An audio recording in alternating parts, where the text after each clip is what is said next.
Hello friends, नमस्कार। आनंद IT में मैं आनंद आप सभी का हार्दिक स्वागत करता हूं, अभिनंदन करता हूं। दोस्तों, आज का अपना टॉपिक है कैलिपर्स। कैलिपर्स यानी तुलनात्मक यंत्र, इंस्ट्रूमेंट यानी कंपेयर इंस्ट्रूमेंट, यानी तुलना करके माप लेने वाले यंत्र। जब हमने मेजरिंग इंस्ट्रूमेंट का पिछला टॉपिक पढ़ा था तो उसमें हमने आपको तीन टाइप्स के मेजरिंग इंस्ट्रूमेंट पढ़ाए थे: लेंथ वाले मेजरिंग इंस्ट्रूमेंट्स, एंगल वाले मेजरिंग इंस्ट्रूमेंट और कंपेयर मेजरिंग इंस्ट्रूमेंट। जो कंपेयर वाले हैं वो अभी आ गए हैं। मैंने आपको लेंथ और जो एंगल वाले वो पिछले वीडियो में पढ़ा दिए हूं। अगर आप उन वीडियो को देखना चाहते हैं तो मेरे डिस्क्रिप्शन बॉक्स में मैं उसकी लिंक दे दूंगा, जिससे आप उनको आप आसानी से देख सकते हैं। तो आज का अपना टॉपिक है कैलिपर्स। तो दोस्तों, आगे बढ़ने से पहले मैं कहना चाहूंगा, अगर आप हमारे चैनल पे नए हैं तो हमारे चैनल को आप सब्सक्राइब करें, लाइक करें, शेयर करें तथा बेल आइकन के बटन को जरूर दबाएं, जिससे हमारे जो लेटेस्ट वीडियो आपको सबसे पहले मिलते रहे।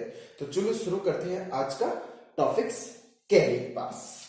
तो कैलिपर्स पढ़ा होगा आपने, समझा होगा कैलिपर्स क्या होता है। कैलिपर्स क्या होते हैं? कैलिपर्स किसी जॉब का तुरंत माप लेने में सहायक होते हैं। यानी कोई जॉब है, मान लीजिए कोई ये आपका एक चौकोर जॉब है, इसका यहां से यहां तक का साइज लेना है आपको। तो आपको ये साइज लेने के लिए आप स्टील रूल का यूज करोगे तो आपको इससे काफी समय लग जाएगा। तो इस समस्या से दूर करने के लिए ही इन्हीं कैलिपर्स का निर्माण हुआ। कैलिपर्स से माप कैसे लेते हैं, जैसे क्या होता है, पहले कैलिपर्स के बारे में जानते हैं। जो कैलिपर्स होता है वो हमेशा किस धातु के बने होते हैं? हाई कार्बन स्टील का बना होता है। High carbon steel, mild steel, इनका बना होता है। ठीक है, हाई कार्बन स्टील और माइल्ड स्टील के बना। जो हाई कार्बन स्टील होते हैं उनकी जो टिप्स होती है, ये वाली टिप्स, वो हार्ड और टेम्पर की अगर दी जाती है, ठीक है, एकदम हार्ड और टेम्पर हो जाती है। और माइल्ड स्टील वाले को क्या कर देते हैं? केस हार्डनिंग कर देते हैं, ताकि इसकी जो टिप्स है वो घिसे नहीं। इसीलिए ही इसको हाई कार्बन स्टील और माइल्ड स्टील दोनों धातु के बनाए जा सकते हैं। तो चलो शुरू करते हैं आज का टॉपिक कि कैलिपर्स। तो पहले अपन पढ़ेंगे टाइप्स ऑफ कैलिपर। पहले पढ़ते हैं इनके टाइप्स कि टाइप्स कितने प्रकार के होते हैं कैलिपर्स। तो टाइप्स में कैलिपर तीन प्रकार के होते हैं। पहला जो होता है वो आपका आउटसाइड होता है, आउटसाइड कैलिपर। ठीक है। दूसरा कैलिपर आपका होता है इनसाइड कैलिपर, इनसाइड कैलिपर। और तीसरा होता है आपका odd leg caliper, odd leg caliper. ठीक है, ये तीन टाइप के कैलिपर है। दोस्तों, ये कैलिपर्स होते हैं बाजार में अलग अलग साइज में मिलते हैं। ये 100 mm, 150 mm, 200 mm, 250 mm, 300 mm और उससे भी ऊपर, यानी इसको कार्य के अनुसार इनको बनाया जाता है। तो ये अपने हो गए कैलिपर्स। अब पढ़ते हैं कैलिपर का साइज कहां से लेते हैं। कैलिपर का हमेशा साइज इसका जो रिविट्स पॉइंट होता है, इसका जो बीच का पॉइंट होता है, उससे लेकर इसकी जो लेग का जो एंड होता है उसके बीच की टोटल लंबाई से लिया जाता है। जैसे ये 100 mm का कैलिपर होगा, या 200 का होगा, या 250 का होगा, 300 का होगा। उसी तरह इन सारे कैलिपर्स का साइज इसके रिविट के जो स्प्रिंग के जो बीच का पॉइंट होता है सेंटर से उसके लेकर जो लेग का अंतिम सिरा होता है उसकी टोटल लंबाई से ही इसका साइज लिया जाता है। ये क्वेश्चन पूछा जाता है कि कैलिपर का साइज कहां से लेते हैं। तो कैलिपर का साइज रिविट के पॉइंट से लेकर उसके लेग की अंतिम छोर तक की लंबाई से लिया जाता है। ठीक है, तो चलो शुरू करते हैं आज का टॉपिक में टाइप्स। पहला पढ़ेंगे आउटसाइड कैलिपर। दोस्तों, आउटसाइड नाम से समझ में आ रहा है, आउटसाइड यानी बाहरी माप लेने वाला यंत्र, यानी बाहरी माप लेने वाला कैलिपर। बाहरी माप बोले तो जैसे कोई बेलनाकार जॉब हो गया, आपका राउंड जॉब है, ये मान लीजिए। ठीक है, ये राउंड जॉब है आपका, देख इस साइड वैल्यूएशन बना है, इसका यहां से यहां तक का मेजर करना है। तो क्या करेंगे अपन? आउटसाइड कैलिपर यही इसी बाहरी साइज का माप लेने के लिए अपन को इसका प्रयोग कर सकते हैं। या किसी को चौकोर वस्तु हो, इसका माप लेना, तो इसकी जो बाहरी साइज है इसका टोटल लेंथ मापने के लिए अपन किसका प्रयोग करें? Outside caliper. यानी वो कैलिपर्स जो बाहरी सतह की माप ले सकते हैं, बाहरी चौड़ाई को माप सकते हैं, उसी को बोलते हैं आउटसाइड कैलिपर। दोस्तों, आउटसाइड कैलिपर भी दो टाइप के होते हैं। एक तो साधारण रिवेटेड जॉइंट आउटसाइड कैलिपर और दूसरा स्प्रिंग जॉइंट आउटसाइड कैलिपर। देखो, पहले पढ़ेंगे साधारण आउट जॉइंट्स कैलिपर। साधारण रिवेटेड जॉइंट्स कैलिपर क्या होते हैं? इसमें एक रिविट्स होते हैं और इसको हाथ के प्रेशर से खोला और बंद किया जा सकता है। आपने देखा होगा। इसमें क्या करते हैं, जब किसी जॉब का माप लेते हैं तो हम उसको जॉब के ऊपर ऐसे हाथ के प्रेशर से खोलते हैं और मेजर करते हैं, और फिर उसको क्या करते हैं, इसका जो माप लिया, जो इस पे अपने माप भरा इस जॉब पे, और उसको फिर अपन क्या करेंगे, इस स्टील रूल के ऊपर माप में पढ़ लेते हैं। ये स्टील रूल है अपना, ठीक है, ये स्टील रूल बनाया मैंने 1 2 3, ये स्टील रूल है। इसमें क्या करेंगे, यहां से और यहां से ये दोनों टांगे लगाएंगे और यहां से माप भरा ऊपर से इसे डाल के चिमटे की तरह और इसके ऊपर रख के इसको पढ़ लेते हैं। तो ये इसलिए कंपेयर इंस्ट्रूमेंट में आते हैं, क्योंकि ये एक जो खुद अपनी कैपेसिटी से नहीं मापते बल्कि इसको किसी दूसरे मेजरिंग जो इंस्ट्रूमेंट है उसकी सहायता से मापा जाता है, इसलिए इसको कंपेयर इंस्ट्रूमेंट बोला, यानी तुलना करके मापने वाले यंत्र होते हैं, इसलिए ये आउटसाइड कैलिपर हो गया। इसमें क्या होता है, इसमें ये जब खोला और इससे भरा माप और इससे माप लिया, ये होता है outside caliper, outside riveted joint. ये रिवेटेड जॉइंट है जो मैंने बताया भी है, रिवेट जॉइंट, ये लेग्स होता है और इसकी साइज होती है, ये टांगे को पकड़ के चौड़ी करते हैं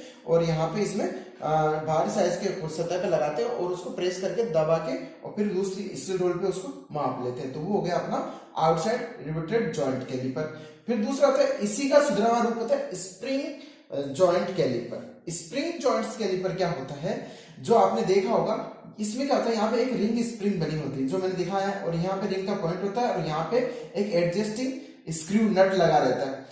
इसमें क्या करते हैं, जॉब को साइज के अनुसार इसमें यहाँ से पकड़ के खोलते हैं और ये लेग्स होती है वो क्या करती है, चौड़ी होती जाती है और जॉब में उसको यहाँ पे रखा जाता है और फिर जो स्टील रोल है उसके ऊपर उसको माप लिया जाता है। इसमें इनमें दोनों में फर्क क्या है, जब इससे अपन मेजर करते हैं तो इसमें हिलने की संभावना रहती है, आपकी जो माप रहती है जब आप इस स्टील रोल पे ले जाते हो तो वो क्या करती है, थोड़ा सा प्रेशर से उसकी माप छोटी या बड़ी हो सकती है, परंतु स्प्रिंग में आपने एक बार भर लिया तो वो उसमें बिल्कुल भी त्रुटि की संभावना 0 हो जाती है।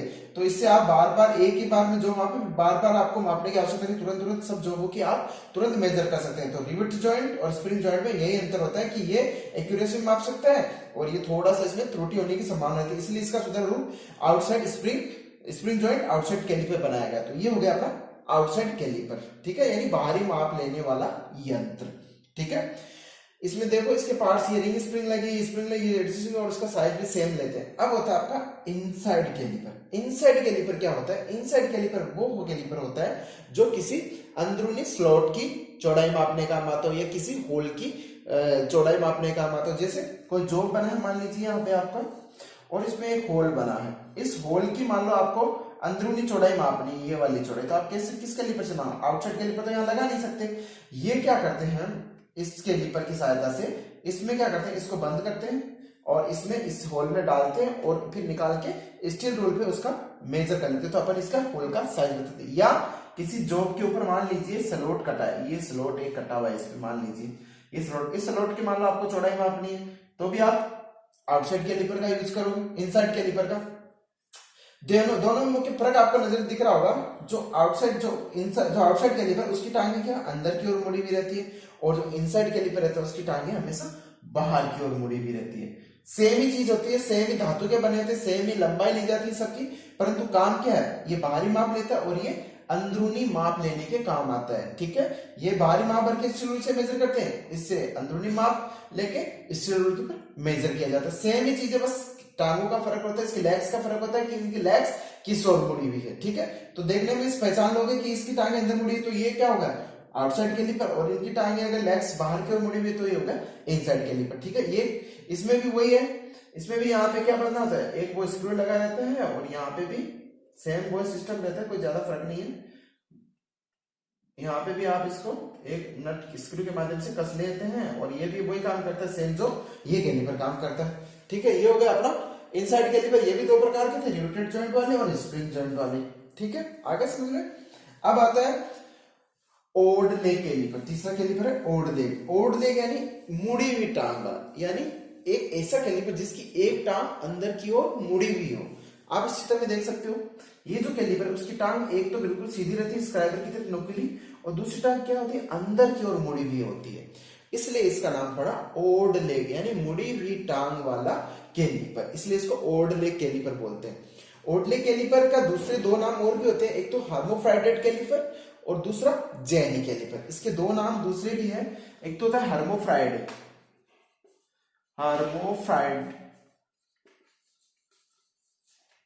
डेड कैलिपर एक तो, और दूसरा इसका नाम होता है जेनी जेनी कैलिपर। ये दो नाम इसके और पड़े हैं। तो इसका जेनी कैलिपर के दूसरे नाम ओडले कैलिपर का दूसरा नाम दो पूछ सकते हैं, क्वेश्चन आता है कि ओडले कैलिपर को दूसरे नाम से पुकारते हैं हार्मोफ्राइडेट कैलिपर या जेनी कैलिपर। यानी जो ओडले कैलिपर इसके तीन नाम हो गए, ओडले कैलिपर, हार्मोफ्राइडेट कैलिपर और जेनी कैलिपर। अब इनका काम क्या होता है? इस कैलिपर का काम क्या होता है?